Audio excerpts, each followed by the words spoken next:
can hear the engine humming away. So yeah, this motor is actually very punchy, like 120. What is up, guys?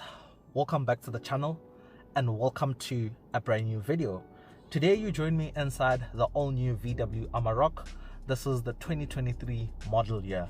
Now, big thanks to Lani Motors, which is the local VW dealer out here in Zanin, for once again giving me another opportunity to review one of their cars.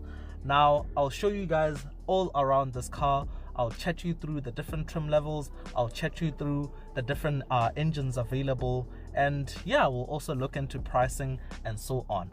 I really do hope you guys enjoy this video. Let's get right into it.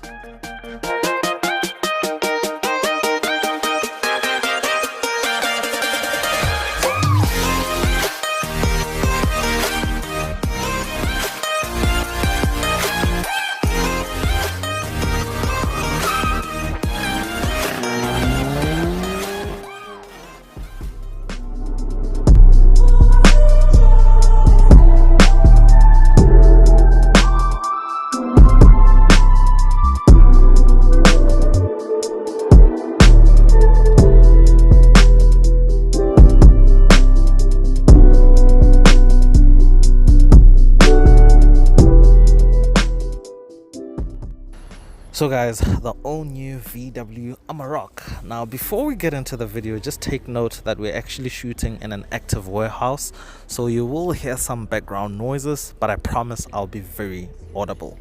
So, interesting enough, the all-new Amarok shares platforms with one of its biggest rivals, and that rival is the all-new Ford Ranger. They do share the same chassis, they also share certain features, and you will notice when looking at the car, the overall silhouette is somewhat similar, but both manufacturers were active in the development of both cars, and they also go in separate directions when it comes to certain approaches, like for example they have different suspension setups and so forth. Now, this specific example is the live trim, and all the exterior features that you see right here are specific to this trim.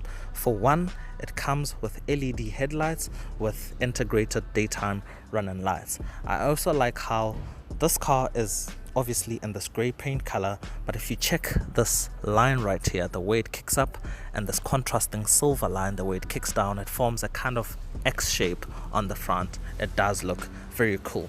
You do have a set of fog lights on both sides, and yeah, all these shapes, all these cutouts, they make the vehicle look very aggressive, very rugged, very tough. You do have these cutouts also here on the bonnet, and also this big cutout. It does add to that mean look, that tough and ruggedness. Coming around to the side, you have a set of all-terrain tires hugged along with 18-inch rims. These tires are 255 section millimeter in terms of width. You do have these black plastic side covers, which continue the theme of toughness and ruggedness. You do have body paint colored mirrors with integrated turning signals.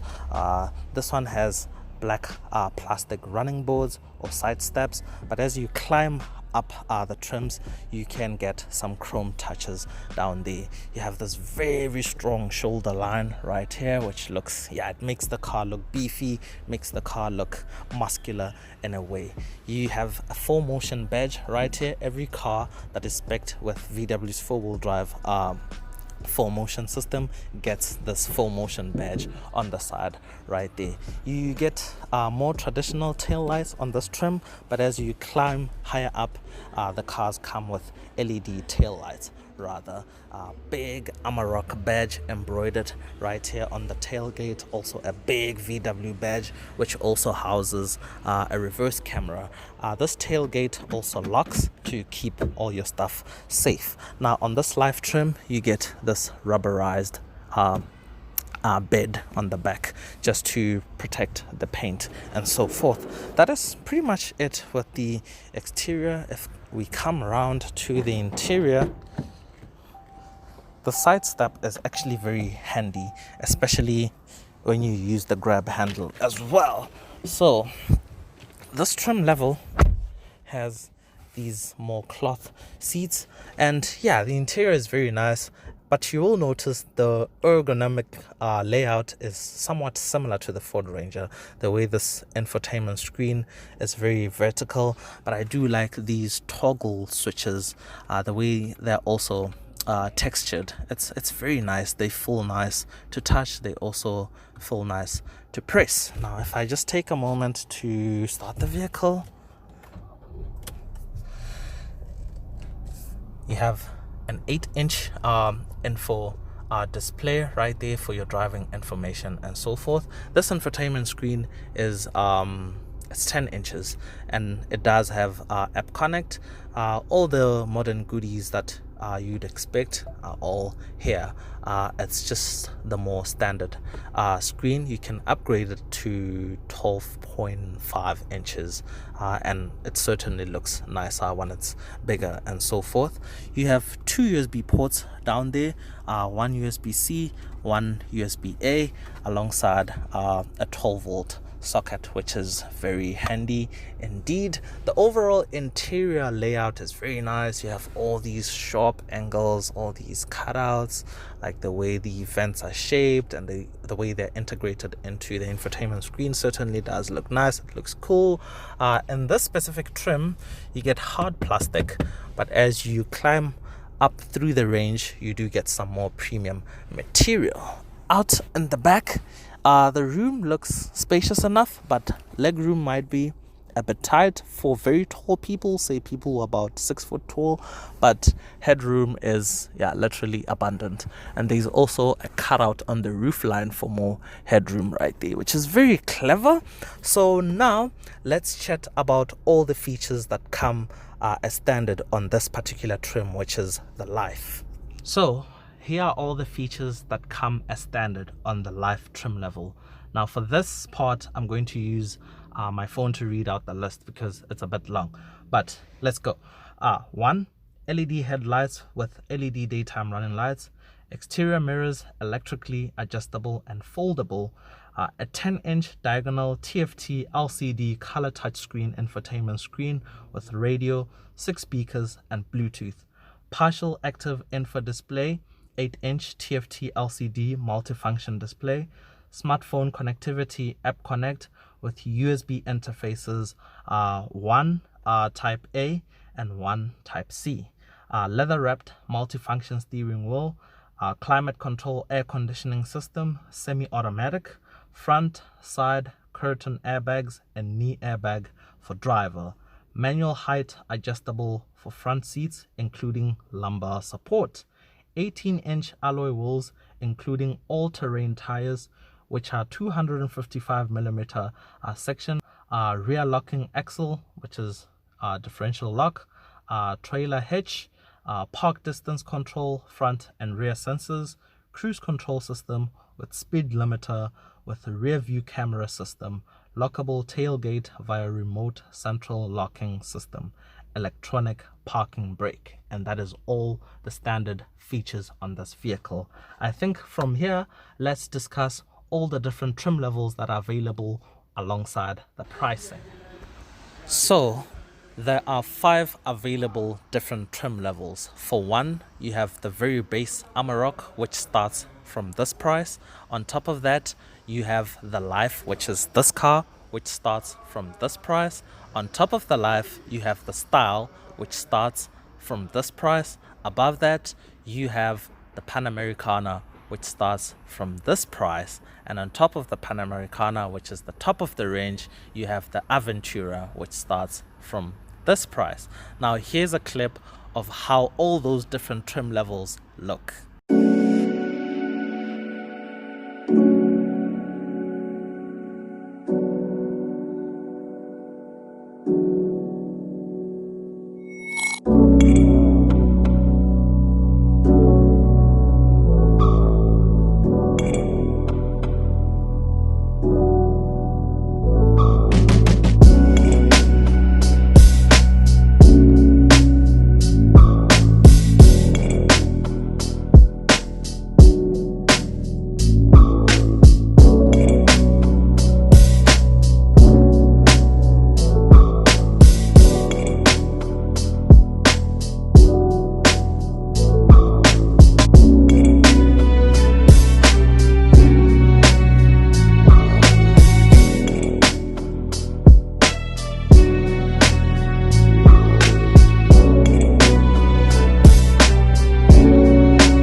Okay, so guys, you have a choice of 4 different engines. One, you have a 2-liter TDI 110 kilowatts that comes as standard with a 5-speed manual.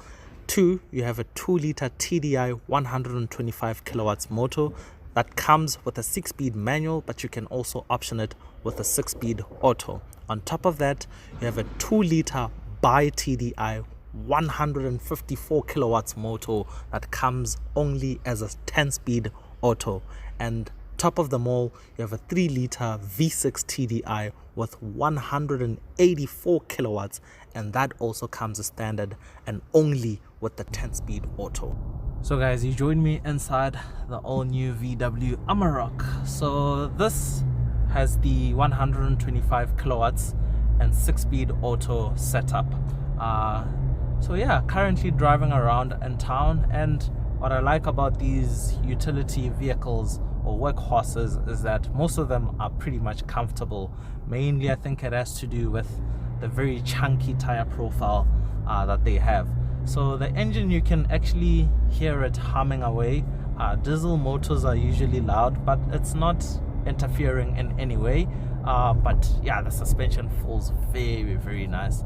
And also this is actually it's a very tall vehicle, so you sit very, very high. It's more like say on like a big Range Rover type of riding height. So you do sit very high, but I like the fact that the mirrors are very big, so you can see around you very well. And also the windscreen, you have a very nice view inside here. Also the transmission works very well, like it shifts seamlessly. It's not hesitant or anything.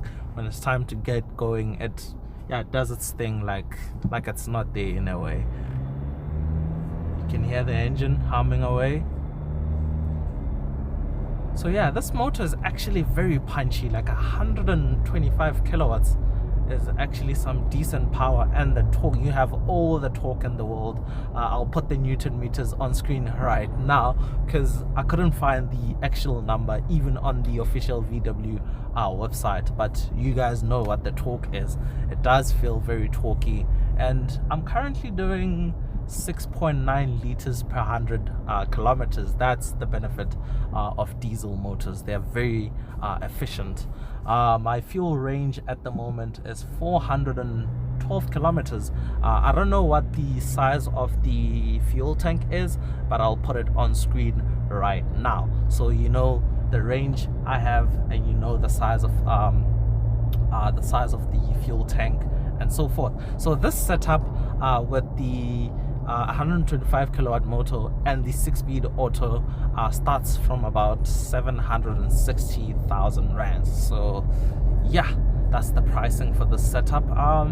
Yeah, inside here it's very nice. It's a bit of a shame that the lower trim do get plastic around the interior, but overall it does feel very premium, especially with this leather steering wheel. I do like this infotainment screen, and I also like how you have full screen Apple CarPlay. That really does come in very handy. So right now the road is going to open up a bit, and I'm just going to exploit a bit of the power. So I'll go foot flat. So the gearbox kicks down, the engine revs even more. So yeah, the torque is certainly handy. The car does climb up, it does get up to speed pretty easily, I think all thanks to that torque. So yeah, when it comes to performance, no problem whatsoever. It's a very nice car to drive. I do give it a very, very big thumbs up. I do approve, certainly. But yeah, I mean, yeah, this is a very nice place to be. If you are considering one of these, then it is absolutely worth it. I haven't driven or been in the new Ford Ranger, but they're very closely related. I think price-wise and the way they feel to drive and to be inside, they'll feel very similar, I'm pretty sure, since it's the same platform. So I think it'll just be a case of which brand you prefer. But like I already mentioned, the Amarok is the more premium choice, but not by much, just slightly, just a bit. We're just gonna quickly drive to one location where we can take some photos of this car. And yeah, so guys, we're currently stopped at this glorious location. It looks absolutely beautiful. The car is currently behind me, as you can see. But yeah, I'm just gonna conclude the video right here. This is actually an amazing vehicle. I also got the opportunity, I think a month or two back, to do a review on the Toyota Hilux. Do check out that video down. The link will be down in the description below. And I have to say, this feels like more of a premium car, especially with the interior, the infotainment screen. But the Hilux has been there for a while now, and it hasn't received a new model. So yeah, it's up to you as the viewer which one you want. There's also the Ford Ranger, of course, and a couple of others like the Nissan Navara and so forth. But yeah, without any more babbling, I really do hope you guys enjoyed this video. Until next time, that's cheers from me.